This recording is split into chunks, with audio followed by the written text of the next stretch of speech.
So I love Brazil, probably a little bit too much.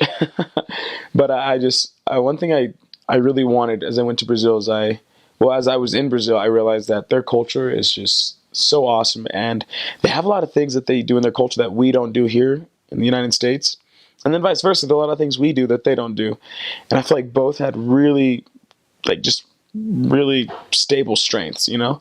So one of my goals as I was in the mission was to take, like, kind of glean Brazilian culture and take all I could, like the really good points I like from Brazilian culture, and implement it into my own, and while at the same time kind of like getting rid of some American cultural aspects that I wasn't super fond of, I could say. I didn't see a lot of value in. Sounds terrible, but that's kind of how, that's kind of what I mean. I love America, don't get me wrong. But it's really cool. They have a lot of traditions. They just have a ton of traditions in Brazil. A lot surround food or dancing or music, you know. But one thing that Brazil nails it is they know how to make you feel like family in a sense. There's this thing that Brazilians do when they meet you, and they treat you like they've known you for the longest time. They treat you like a relative they haven't seen for a couple Christmases, you know. And it's always this really sweet reunion, kind of a celebration. And that is something that I've always wanted, to bring with me. Is whenever I meet people, I want them to feel like we might have known each other, you know. I want it to feel natural, just like, kind of flow. So that's something I love, love, love about Brazil. They're also very, decorative people. So, like, and pretty much everything they do is they put presentation into it. I mean, Brazilian cakes, regardless of how they'll taste, will look super good. They'll look super fancy. I mean, the wardrobe when it comes to, like, parties and stuff, they make sure it's all out. Even parties for little kids, they'll throw parties for, like, a 1-year-old or like 6-month old, I guess. And it's just like the event of the neighborhood. It's kind of funny because this kid pretty much has no idea what's going on, but they're gonna have the whole, like, photo booth set up, everyone in the neighborhood invited, the fanciest cakes and, like, decorations, and it's they really go big or go home. They just go big. Another aspect of Brazilian culture that I love is they call it the jeitinho, which jeito means way, means like almost like style, you can say.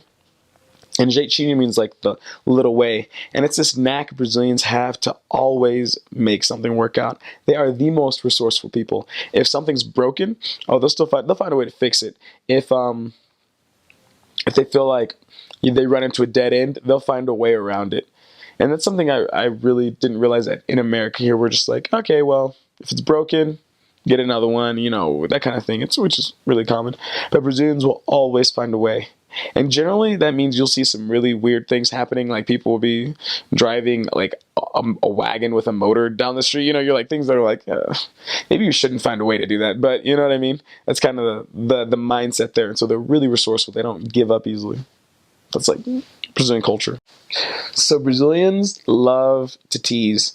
I mean, it's part of the culture. It's how they interact. It's how they, it's like kind of what you do with your friends. You like tease them, give them a hard time. Brazilians love to do it, and they're really good at it. So if you don't have a tough skin, now's probably a good time to start working on it. But I remember we ate at this lady's house, and cool, just awesome member, really loving, and I told her I was American, and she did not believe me. And so you have a big black population in Brazil, and they're just like really mixed people. So they come in every variety of shade and color. And so she, like, and this is kind of close to the end of my mission. I was very flattered, of course, but she was just like, okay, you're not American, you're Brazilian. And I was like, oh, stop it, like, oh, stop it, But she just, like, did not believe it. So she's like, okay, fine. And so in her wisdom, the best way she thought of to prove that I was Brazilian was to have me sing a song. So she's like, sing a song. And I was like, what song? She's like, I don't know, an American song. So I sing an a cappella song by Inside Out. I just, like, sung the chorus or something. It's a little fun and soulful. And she, like, looked at me for a little bit. She was like, I still think you're Brazilian. And, like, perfect English, I nailed this song. And she's just like, right. Which is super, super, super funny. But yeah, that's one good thing to remember. Brazilians will tease you. And they're very direct. And so there were several times I'd walk into someone's house and they'd be like, Elder, you are so much fatter than you were yesterday. And I'd be like, thank you. Like, you just come with it. Or like you walk in with a zit and they're like, oh my gosh, you have a giant zit on your forehead. And you're like, I know, I can feel it. But And but that's how they do it. And so they're not trying to offend you. They're not trying to rough you up. There, it's a way of like bonding in a sense. It shows proximity, you know. Brazilian food, a staple at every meal is going to be beans and rice. If they don't have rice, they'll have beans and pasta, which is really strange at first, but it's actually really good. It's a little hard to manipulate with like a spoon and a fork, but really, really good food. So that's the basics of every Brazilian meal. And even if you go to a fancy restaurant, people will get beans and rice. That's just it's like water. You have to have it. Fruits are very just, what's the word I'm looking for? They're very abundant there. You find them all over the place. People make fresh juices all the time, and you won't want it any other way. They're delicious. And they just pretty much, they'll cut up a fruit, throw it in a blender with some sugar and water, and bam, it's delicious. You get some really fun fruits too, like star fruit and passion fruit, which is divine, but it's a natural kind of like, sedative in a sense. Like it's kind of like a natural sleeping pill in a sense. You drink it, and the next like hour is gonna be rough. Trying to like stay awake and tracked. Just like every fruit, there's like so many different fruits that I was kind of blown away. There's just all sorts of fun things. And then there's like meat. You generally have like a meat, dish with your meal, be it chicken or pork or beef. That's always nice. You gotta have your meat. You have some sort of like salad in a sense, which they always I guess garnish your salad with like olive oil and vinegar, or just olive oil and salt, which is so good. It sounds weird, but I do it to this day because it's so good. It's simple. There are some Brazilian foods which are different, just traditionally, Brazil has a really large African, I guess you could say African ancestry influence in this, a lot of during the slave trade, they brought a lot of Africans over to Brazil. And so Brazil has just rich culture. And one thing that Africans brought with them were kind of these like some interesting eating habits in a sense, like things like eating the cow stomach and like eating all the weird parts of like the pig, like the ears and the knuckles and the nose. And so a lot of these foods, which aren't really eaten a lot anymore, are kind of traditional in a sense. There's a really common food called feijoada, and it consists of like black beans mixed in with like pig ears and pig knuckles and all the weird parts of the animal that like no one would want, because that's what slaves ate. They ate the leftovers that no one wanted. But it's such a big part of Brazilian culture now that they make it, of course, nowadays, but they use like the good parts of the animals. They use like kind of like dehydrated meats to cook in there with it so they don't like fall apart. It's super good. It's so good. Pretty much, of course, like every culture, there are kind of like rules and standards to how to interact, and refusing someone's food is super rude. So never do it. I don't care how picky you are or how hungry you might not be, just eat it, Yeah, that's kind of food in a nutshell. I love tongue twisters. It's a great way to get a hold on a language, working on your memory as well. It's really good. So there's this tongue twister song called Mane Pipoca. Mane Pipoca. I don't even think that means anything in Portuguese, but it's a weird tongue twister where you pretty much spell out the word by syllables, and then you spell it backwards, and you're like pronouncing it the whole time. So I don't know if it's going to make sense, but this is how it goes. It goes, Emiama, Enie, Nemanepe, Ipi, Manepi, Piopo, Manepipo, Se Aka, Manepi, Poka, Se Aka, Peo, Poka, Pope, Ipi, Kapopi, Enie, Kapopine, Emiama, Kapopine, Ma. Sounds like Chinese or something. Does it even sound like Portuguese? But yeah, that's a fun one. Recommend learning some of those. They're cool. Fascinating. Like they found tribes of like blonde hair, blue-eyed people, like living in the Amazons, just doing their thing, completely isolated, from other cultures. They don't know anything about, some of these tribes because the Amazon's huge and there's like laws protecting, which is good, but there's not really any assimilation involved, so it's kind of interesting. That's so interesting. Yeah, it is. A lot of people like to talk about how think of like remnants of like Nephites, things like that, where they're just like, yeah, it's really interesting how that happens, and not everyone looks the same, and all that fun stuff. When I was younger, I wanted to be a veterinarian, right? But I can't because the unpredictability of animals is just too much for me, and so I'm always really cautious around animals I don't know, maybe a little bit too much. But we're on the Mish, right, and me and my companion, we're walking down the street. All these gates, most of the houses are gated, and so all just gated houses, no big deal. People are sitting in the street chilling. It's a great day. Um, and I just remember like we were walking past these gates, and we walked past one house that just didn't have a gate. It was weird, interesting because it was just like gate, gate, gate, no gate. And I was just like, oh, whatever. And it was kind of a wider house, so it took a little bit to get past the area.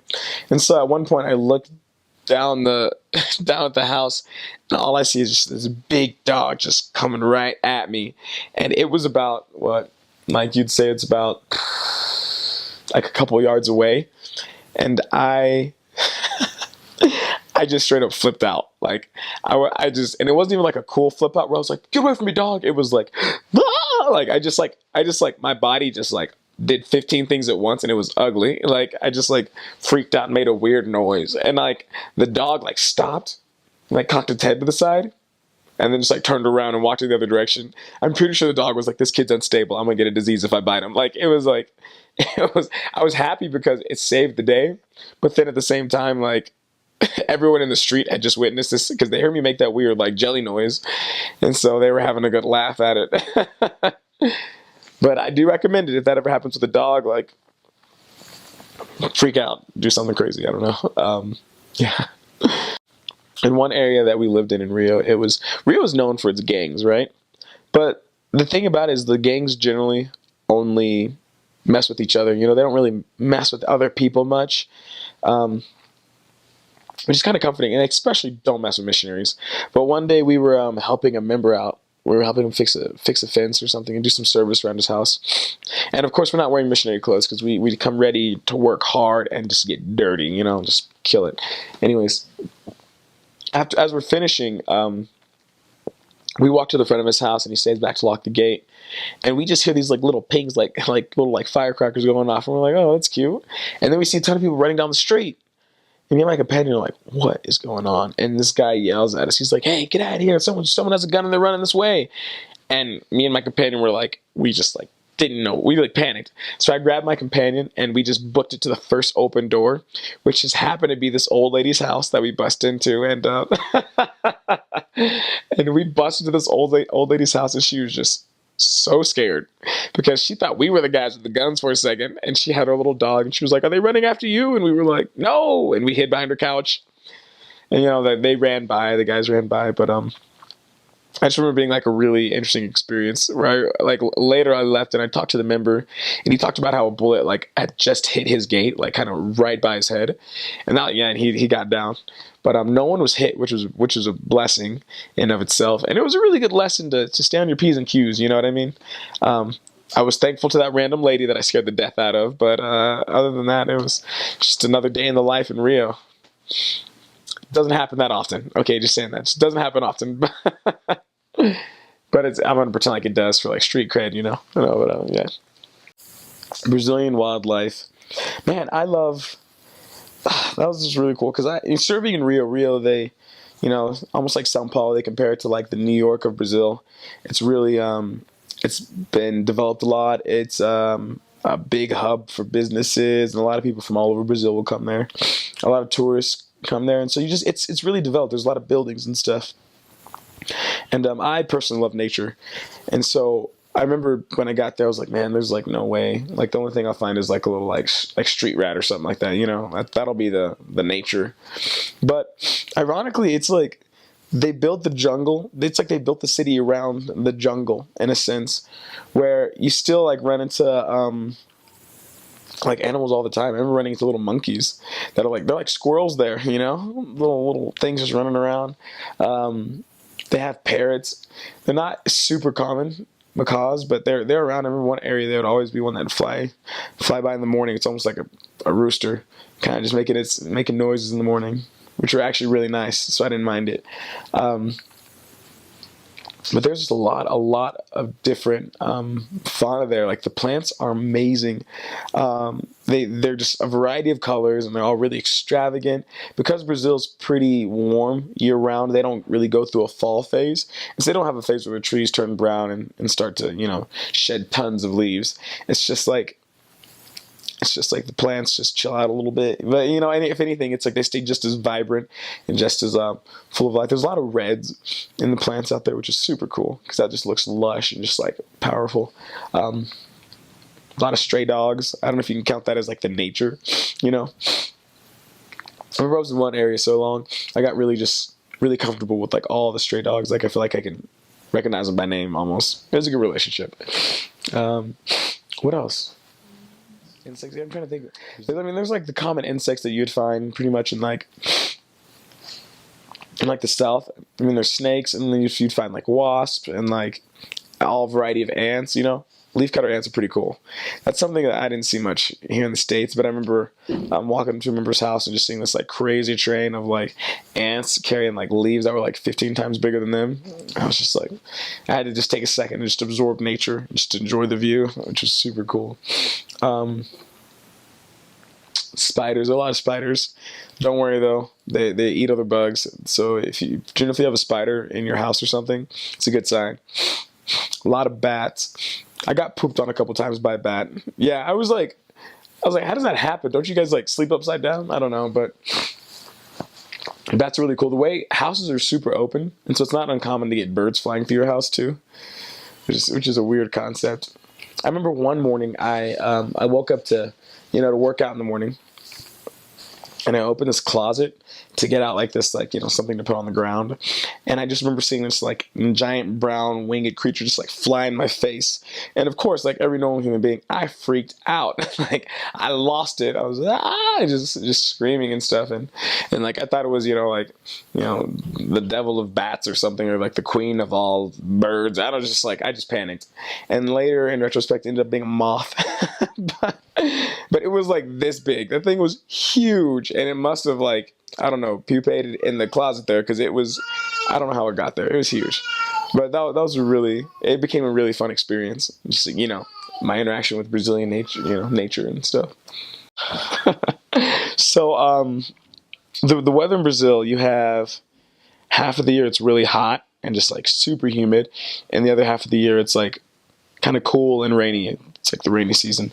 And especially in Rio, it gets hot in Rio. I mean, I developed this weird popsicle addiction in one of my areas because it's just like one of the only ways to stay cool, Or I remember walking up a hill thinking I was smelling bacon, and I'm sure it was my own body. I was just like just sizzling in the heat. It gets really hot, okay?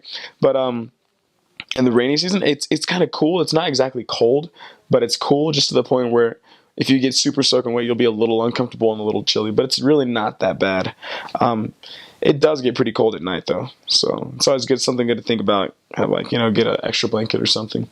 But I do in a lot of areas actually the irrigation is just like terrible. Like how they drain the water from the city is just like not super efficient.